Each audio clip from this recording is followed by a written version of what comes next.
ancestral. The ancestral stage is the turnaround stage.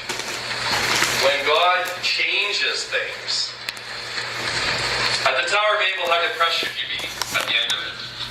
Where's sin now? Where's brokenness? Where's that now? It's everywhere. All of these people speaking different languages. Brokenness is everywhere.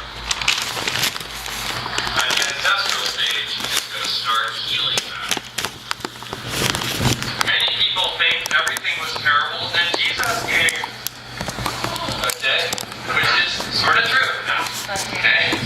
But the Old Testament was not all terrible. The Old Testament was God's healing, which was leading us toward whom?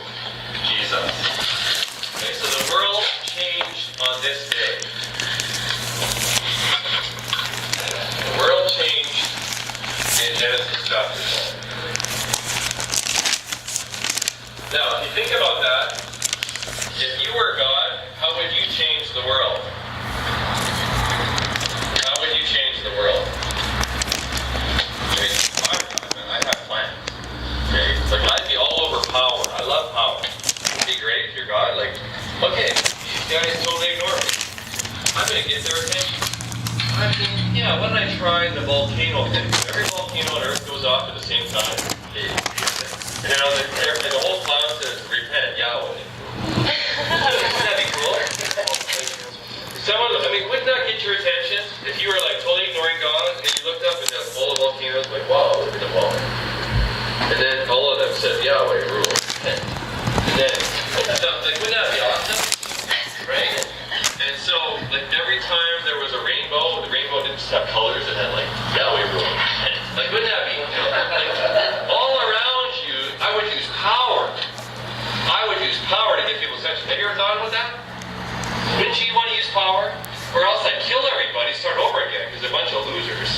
Would you do something like that? But what does God do? We have a weird God. Now, I'm saying that in the most respectful way possible. Okay, do we not have a weird God? We have a God who sends his Messiah to the world how? As a baby in a manger, like, what were you thinking? The guy could die! Right?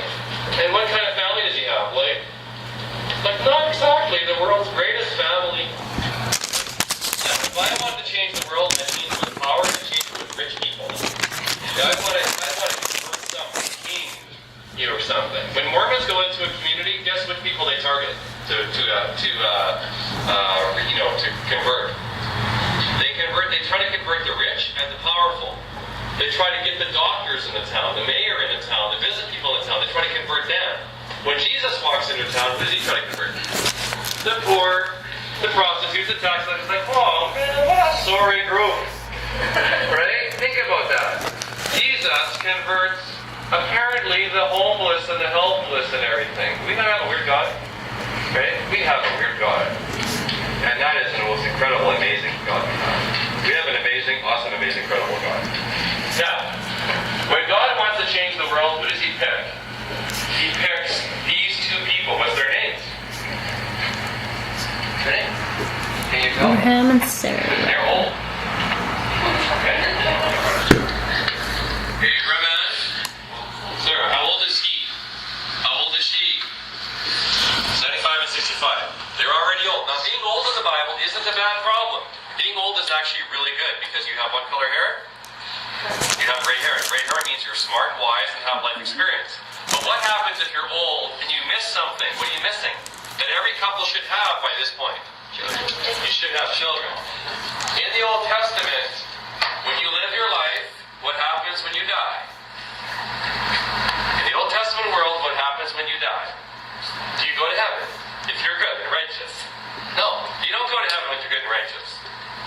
When you get old and you die, they take your body, on a table, in a cave, and all of your skin comes off of you and leaves what on the table after a year? Your skin is pretty much eaten up by things. Okay, you want a little video? Okay. And what's left after a year? Your bones. And they take all your bones, and they pick them up, and they throw them underneath the table, and who else's bones are down there? All of your grandfathers and grandmothers and relatives are all underneath there, which the Bible says he was gathered to his fathers. That's what it means. You're gathered to your fathers. Your fathers are down there. That's where you go. And where do you end up living? You end up in a place called Sheol, or the grave. Your Bible probably just says the grave. Sheol is the place where you go to sleep, basically. Now, who goes to Sheol? Rich people go to Sheol. Poor people go to Sheol. Good people go to Sheol. Bad people go to Sheol. Cats go to Sheol. Well, not my cat. It is really bad. Anyway. Okay, you all go to Sheol. Make sense? Now, what do you do in Sheol? Do you worship God in Sheol? Do you eat cream cheese? No. You just, what?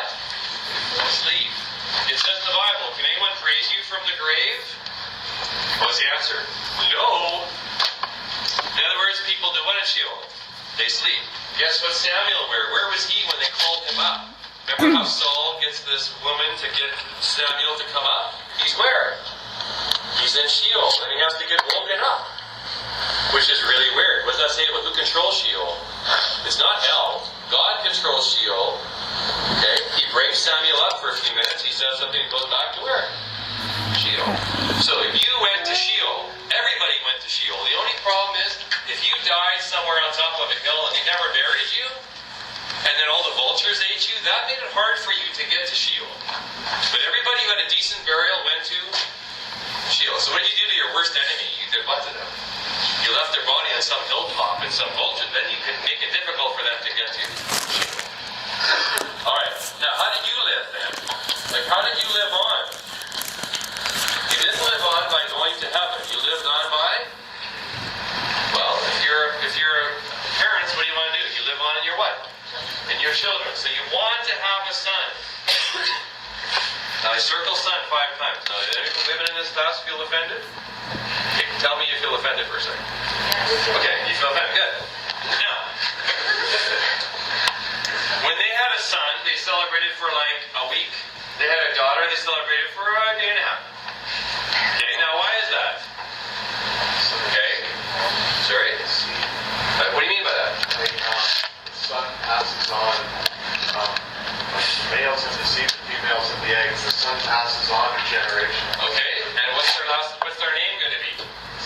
It's going to have, well, sort of. It could be son of so-and-so, Jacob, or son of Aaron, or son of Abraham, whatever. And what's their son going to be? Carrying on the name. Their son going to carry on the name.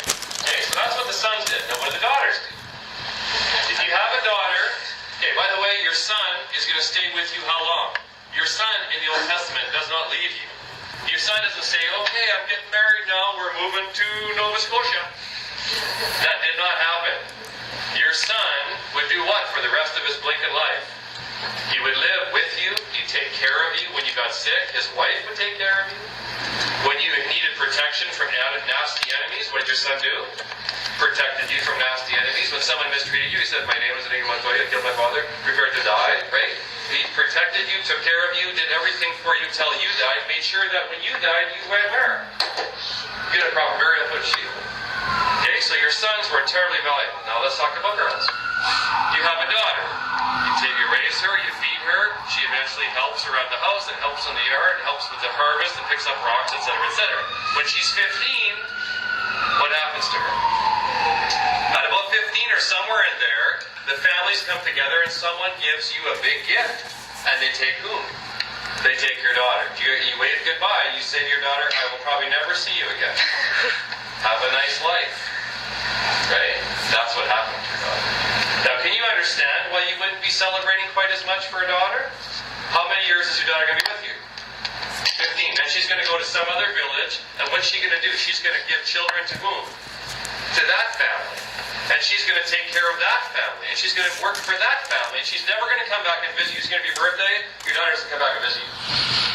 Who puts on a birthday party for you? Your sons and their wives. Okay? Your daughters are with you for 15 years and you never see them again. You wave goodbye. When it comes to your funeral, who comes back? Probably not your daughter. Okay? So that's the reason why daughters were not that important. No offense to women in general. It's not about anti-women. It's about the pragmatics of saying, my daughter will not be with me very long. Okay, so your daughter goes off. They have to pay a bride, like they basically give a gift.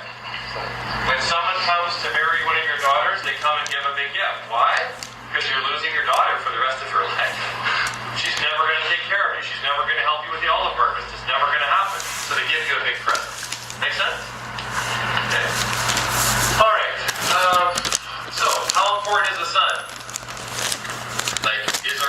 more important? Like, would someone say, hey, we're actually not thinking of having kids. Like, they would put you in a mental home if you ever said that notice. If you ever, for a second, said, we've been thinking about it, it's really inconvenient to have kids. It costs a lot of money.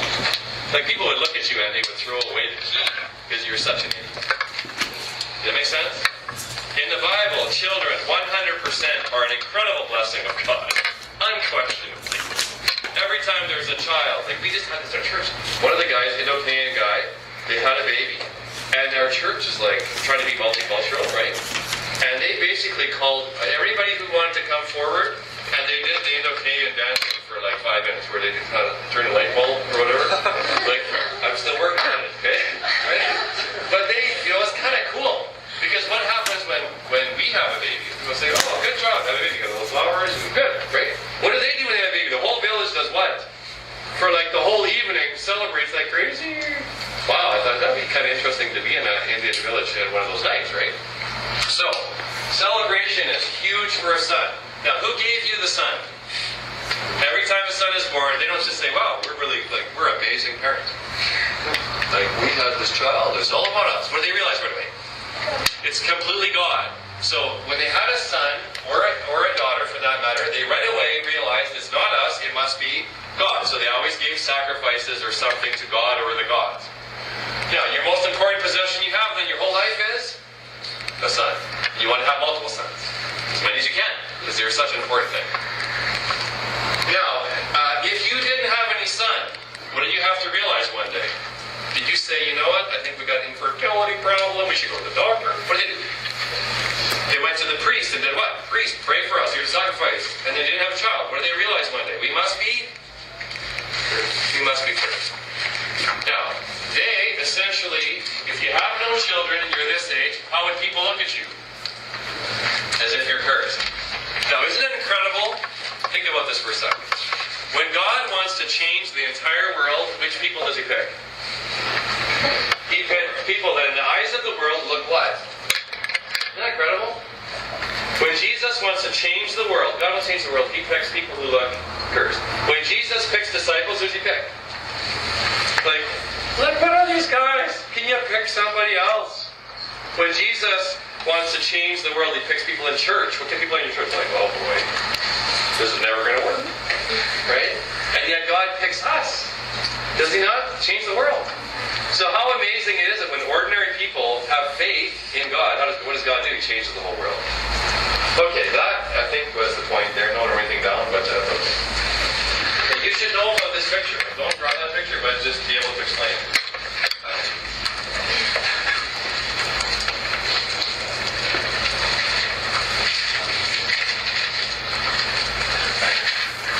Now, this is all cultural background.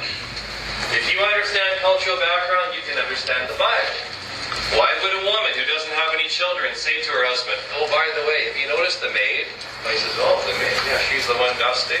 Yeah, you should sleep with her. Like, can you imagine today if some woman said to her husband, hey, have you noticed the lady who comes and does some of the gardening? Well, actually, no. You should sleep with her. Like, how many wives would do that? I can believe what they'd say. It would be a trap. Yeah, like it'd be... It's a trap. Okay? This is the little desperate housewife kind of thing, right? So in the Old Testament, what happens? Right? In the Old Testament, this happens. Now, why do you start understanding why it happens? How important is it to have a what? A son. It's absolutely critical you have a son. If you can't have a son yourself, what do? You get someone else to have the son, and then the son becomes whose? It becomes yours. Would you be willing to do that, women? If your whole life was about this? Yeah, I know you say forget that. But they would. Now, you also need to learn about relationship types in the Old Testament. There are two basic types of relationships that you can enter. One of them is called contract, and one of them is called covenant. A contract